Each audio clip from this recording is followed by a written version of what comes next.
আজকের ক্লাসে আমরা দেখে নেব ফ্রয়েডের ব্যক্তিত্ব বিকাশের স্তরকে কয় ভাগে ভাগ করেছেন এবং সংক্ষেপে ব্যক্তিত্ব বিকাশে ফ্রয়েড কথিত স্তরগুলির বর্ণনা করো। তাহলে ফ্রয়েড এবার চাইল্ড স্টাডিজের জন্য একটি অত্যন্ত গুরুত্বপূর্ণ টপিক। তাহলে দেখো, এবং প্রত্যেকেই একই কথা বলবো যে প্লেলিস্ট থেকে ক্লাসগুলিকে দেখে গেলে কনসেপ্টটা ক্লিয়ার থাকবে, আর কনসেপ্ট ক্লিয়ার থাকলে তুমি কিন্তু প্রত্যেকটা কোশ্চেন সঠিকভাবে নিজের ভাষাতেও লিখে আসতে পারবে, আর নিজের ভাষাতেও যদি তোমার কনসেপ্টটা ঠিক থাকে তাহলে কিন্তু তুমি ভালো স্কোর করতে পারবে। দেখো, ফ্রয়েডের পুরো নাম হলো সিগমুন্ড ফ্রয়েড, একজন বিখ্যাত মনোবিজ্ঞানী ও মনোবিশ্লেষক, যিনি মানুষের ব্যক্তিত্ব বিকাশকে মনোবৈকল্য বা মনোযৌন বিকাশ তত্ত্ব দিয়ে ব্যাখ্যা করেছেন। তাহলে কি সিগমুন্ড ফ্রয়েড একজন বিখ্যাত মনোবিজ্ঞানী এবং মনোবিশ্লেষণ, যিনি মানুষের ব্যক্তিত্ব বিকাশকে মনোযৌন অর্থাৎ সাইকোসেক্সুয়াল বিকাশ তত্ত্ব দিয়ে ব্যাখ্যা করেছেন। তিনি মনে করতেন শিশুর জন্ম থেকে প্রাপ্তবয়স্ক হওয়া পর্যন্ত ব্যক্তিত্ব ধীরে ধীরে বিভিন্ন স্তরের মধ্যে দিয়ে গড়ে ওঠে। ফ্রয়েড এই বিকাশকে 5টি স্তরে ভাগ করেছেন। এবার আমরা দেখে নেব সেই স্তর। সেই 5টি স্তর কিন্তু আমাদের মুখস্থ রেখে দিতে হবে। 1, মৌখিক স্তর অর্থাৎ ওরাল স্টেজ, পায়ু স্তর অর্থাৎ অ্যানাল স্টেজ, যৌনাঙ্গ স্তর অর্থাৎ ফিলিক স্টেজ, গুপ্ত স্তর ল্যাটেন্সি স্টেজ এবং পরিণত স্তর অর্থাৎ জেনিটাল স্টেজ। একদম শেষে যেখানে অবস্থান করে আমাদের ব্যক্তিত্ব সেটি হলো পরিণত স্তর অর্থাৎ জেনিটাল স্টেজে। তাহলে মৌখিক স্তর, পায়ু স্তর, যৌনাঙ্গ স্তর, গুপ্ত স্তর এবং পরিণত স্তর পরপর কিন্তু এই 5টা স্তর তোমাকে কিন্তু লিখতে হবে, সেই দিকে কিন্তু আমাদের নজর রাখতে হবে, স্তরগুলো যেন উল্টোপাল্টা না হয়। এবার প্রত্যেকটা স্তর সম্পর্কে আমরা দেখে নেব আলোচনাটা। দেখো, মৌখিক স্তর, বয়সকাল এইভাবে লিখবে, পয়েন্টস ওয়াইজ লিখবে, অল্প লিখবে, বেশি মার্কস পাবে। বয়সকাল জন্ম থেকে প্রায় 1 বছর পর্যন্ত। তাহলে প্রথম স্তর জন্ম থেকে অর্থাৎ 0 বয়স থেকে 1 বছর পর্যন্ত, এটি হলো মৌখিক স্তর। তোমরা নিজেরাই জানো এই বয়সে শিশু মাতৃদুগ্ধ পান করে এবং সব কিছু বোঝার চেষ্টা করে মুখ দিয়ে, অর্থাৎ কোনো কিছু একটা পেলে সে কিন্তু সেটা মুখে দেয়, আঙুল চষার অভ্যাস থাকে তার। এই সময় শিশুর আনন্দ ও চাহিদা মূলত মুখকে ঘিরে থাকে। দুধ পান, আঙুল চষা, খেলনা কামড়ানো ইত্যাদির মাধ্যমে সে বাইরের জগতের সঙ্গে পরিচিত হয়, অর্থাৎ তার কাছে যাই দেয়া যাক এই বয়সে সে কিন্তু আগে সেটাকে মুখে দেবে। ফ্রয়েডের মতে এই সময় মুখের চাহিদা পূরণ না হলে পরবর্তীকালে ব্যক্তিত্বে অস্থিরতা, উদ্বেগ বা অতিরিক্ত কথা বলা বা খাওয়ার প্রবণতা দেখা দিতে পারে। তাহলে এই স্তরটাই যদি তার বিকাশে বাধা সৃষ্টি করা হয় তাহলে কি হবে, পরবর্তী জীবনে তার ব্যক্তিত্বে কি প্রভাব পড়বে? ব্যক্তিত্বে তার একটা অস্থিরতা, উদ্বেগ বা অতিরিক্ত সে টকেটিভভাবে কথা বলবে বা অতিরিক্ত খাওয়ার প্রবণতা, এইগুলো কিন্তু তৈরি হবে। এইবার দেখে নেব দ্বিতীয় স্তর অর্থাৎ পায়ু স্তর। কি বলা হয়েছে, বয়সকাল কি পরপর ধাপগুলো আসছে 1 থেকে প্রায় 3 বছর পর্যন্ত। আগেরটা ছিল কি মৌখিক স্তর 0 থেকে 1, এবার পায়ু স্তর হলো 1 থেকে প্রায় 3 বছর।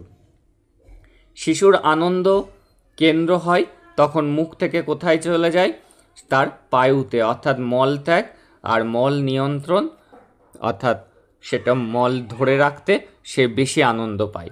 এই সময় শিশুকে টয়লেট ট্রেনিং দেওয়া হয়, কিভাবে সে টয়লেট করবে তাকে কিন্তু সেই ট্রেনিং দেওয়া হয়। নিয়ম মানতে শেখা, ধৈর্য ধারণ করা এবং নিয়ন্ত্রণের ক্ষমতা শেখা হয় এই সময়ে। তাহলে কি 1 থেকে 3 বছর পর্যন্ত এটা পায়ু স্তর। এই সময় তার আনন্দের কেন্দ্র থাকে মলত্যাগ এবং মল নিয়ন্ত্রণে। এই সময় শিশুকে টয়লেট ট্রেনিং দেওয়া হয়, নিয়ম মানতে শেখা। কি কি শেখানো হয়? নিয়ম মানতে শিখতে হবে, ধৈর্য ধরা এবং নিয়ন্ত্রণ ক্ষমতা শেখানো হয় এই বয়সে। যদি প্রশিক্ষণ খুব করা হয়, তাকে কঠোরভাবে যদি শেখানো হয় বা অতিরিক্ত শিথিল বা সেরকম তাকে গুরুত্ব দেওয়াই হলো না শেখার ক্ষেত্রে, তাহলে কি হয়? ভবিষ্যতে ব্যক্তি হয়তো অত্যন্ত শৃঙ্খলাপরায়ণ, অর্থাৎ যে খুব কড়া শাসনের মধ্যে প্রশিক্ষণ পায় সে অত্যন্ত শৃঙ্খলাপরায়ণ হয়, আর যার ক্ষেত্রে একদম শিথিল থাকে সেই শেখানোর বিষয়টি, সে কিন্তু পরবর্তী বয়সে অগোছালো হয়ে যায়। তার ব্যক্তিত্বে কিন্তু এই প্রভাব পড়ে পরবর্তী জীবনে। এইবার 3, যৌনাঙ্গ স্তর। বয়সকাল কত? 3 থেকে 6 বছর। শিশুর আগ্রহ তার নিজের যৌনাঙ্গের প্রতি বাড়ে। ছেলে শিশু মায়ের প্রতি আকৃষ্ট হয়, আকর্ষণ থাকে ও বাবাকে প্রতিদ্বন্দ্বী হিসাবে দেখা শুরু করে। কবে? 3 থেকে 6 বছর বয়সে। একে ফ্রয়েড কি বলেছেন? ওডিপাস কমপ্লেক্স বলেছেন। তাহলে যদি শর্টে আসে, ওডিপাস কমপ্লেক্স কি? এই যে এটি ফ্রয়েডের একটি তত্ত্ব। ফ্রয়েড বলেছেন যে এই যৌনাঙ্গ স্তর অর্থাৎ 3 থেকে 6 বছর বয়সের ছেলে সন্তান, ছেলে শিশু, সে মার প্রতি আকৃষ্ট হয় এবং বাবাকে তার প্রতিদ্বন্দ্বী ভাবে, এবং মেয়ে শিশু বাবার প্রতি আকর্ষণ তার বাড়ে এবং মাকে প্রতিদ্বন্দ্বীভাবে মা যা বারণ করে সেটি সে বেশি করে করে। একে ইলেকট্রা কমপ্লেক্স বলা হয়। কি বলা হয়? Electra complex. এই ধারণাটি ফ্রয়েড সম্পূর্ণভাবে দেননি, পরবর্তীতে অন্যান্য মনোবিশ্লেষক এটি যুক্ত করেছেন। এই পর্যায়ে শিশু লজ্জা, আত্মমর্যাদা, লিঙ্গভেদ সম্পর্কে তার ধারণা তৈরি হয়। তাহলে এই পর্যায়ে কি হয়? তার মধ্যে আত্মমর্যাদা বোধ আসে, লিঙ্গভেদ সম্পর্কে ছেলে মেয়ে এই জ্ঞানগুলো তাদের মধ্যে তৈরি হয়। পরবর্তী স্টেজ গুপ্তস্তর।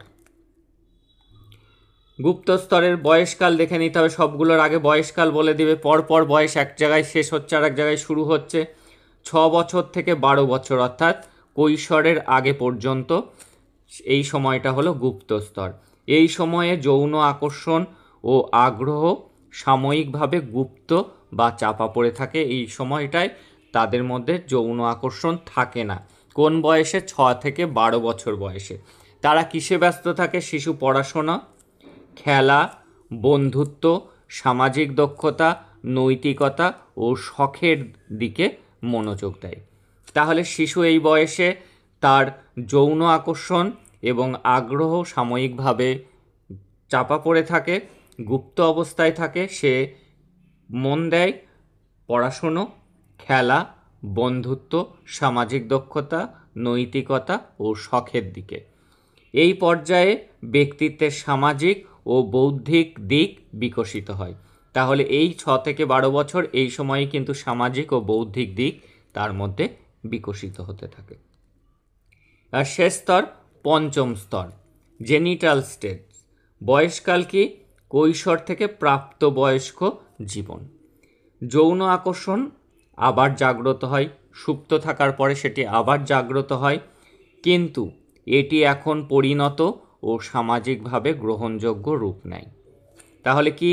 এটি জাগ্রত হলেও এটি এখন পরিণত, সে কিন্তু তার মানসিকতা পরিণত, সমাজ কতটা গ্রহণ করছে সেই দিকে সে নজর রেখে সব কাজ করে।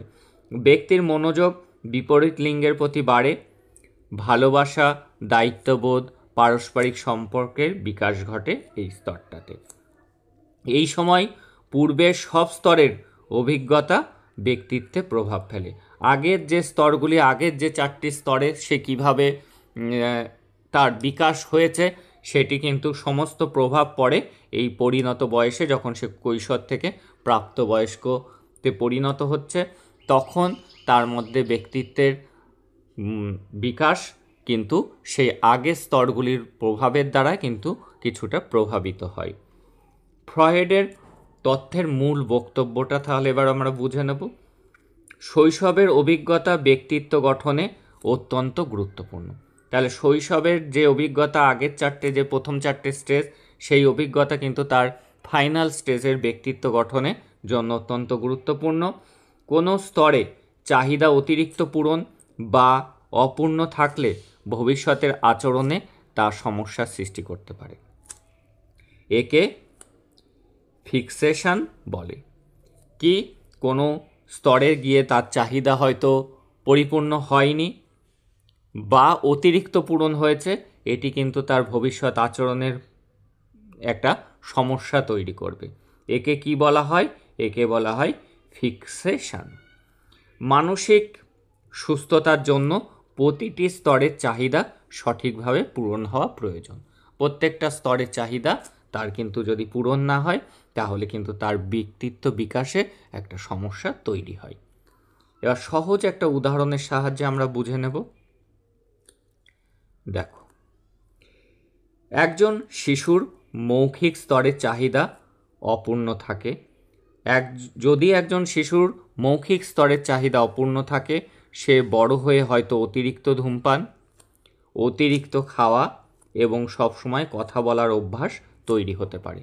যেহেতু কি একদম প্রথম স্তরে, মৌখিক স্তরে তার চাহিদাটা অপূর্ণ রয়েছে, পূর্ণ হয়নি, পরবর্তীতে সে সেই যে ঘাটতি সেটি মেটানোর জন্য তার ব্যক্তিত্ব বিকাশে এসে সেটি প্রভাব পড়ে শেষ স্তরে, তখন সে অতিরিক্ত পরিমাণে ধূমপানের অভ্যাস তৈরি হতে পারে, অতিরিক্ত খাওয়া দাওয়া করছে, অতিরিক্ত সে কথা বলে। গুহ্যদ্বার বা পায়ু স্তরে খুব কড়া শাসন পেলে ব্যক্তি বড় হয়ে অতিরিক্ত শৃঙ্খলাবোধ বা একগুঁয়ে হতে পারে। যদি এই স্তরটাতে, পায়ু স্তরে তাকে খুব কড়া অনুশাসনে রাখা হয়, তখন যখন সে বড় হচ্ছে, পরিণত হচ্ছে, তখন সে অতিরিক্ত মাত্রায় শৃঙ্খলাপরায়ণ হচ্ছে এবং একগুঁয়ে স্বভাবের হচ্ছে, যা নিজে ঠিক করছে, অন্যের কোনো কথা শুনছে না সে। এভাবে ফ্রয়েডের তথ্য বোঝায় যে ব্যক্তিত্ব ধাপে ধাপে গড়ে ওঠে, একদিনে না, ধাপে ধাপে ব্যক্তিত্ব গড়ে ওঠে এবং শৈশবের অভিজ্ঞতা প্রাপ্তবয়স্ক জীবনে আমাদের আচরণ, সম্পর্ক ও চিন্তাভাবনায় গভীর প্রভাব ফেলে। তাহলে কি এই ব্যক্তিত্ব কি করে? ফ্রয়েডের তথ্য বোঝায় যে ব্যক্তিত্ব ধাপে ধাপে, একদিনে রাতারাতি ব্যক্তিত্ব বিকাশ ঘটে না, সেটি ধাপে ধাপে হয়। শৈশবের অভিজ্ঞতা প্রাপ্তবয়স্ক জীবনে আমাদের আচরণে, সম্পর্ক, চিন্তাভাবনায় গভীর প্রভাব ফেলে। এইভাবে যদি অত্যন্ত সহজে তোমরা লিখে কিন্তু ফুল স্কোর করতে পারবে। বইয়ে যেটি লেখা আছে সেটি কিন্তু মুখস্থ করে মনে রাখা কিন্তু অনেক কঠিন। যদি এই সহজভাবে এই কনসেপ্টটি মাথার মধ্যে রাখতে পারো, তাহলে কিন্তু তুমি সুন্দর করে লিখে আসতে পারবে। আবারও বলবো যে প্লেলিস্ট থেকে ক্লাসগুলিকে দেখো, তাহলে তোমার ভালো মার্কস পেতে অনেকটাই সুবিধা হবে। That's all today. দেখা হচ্ছে পরের ক্লাস।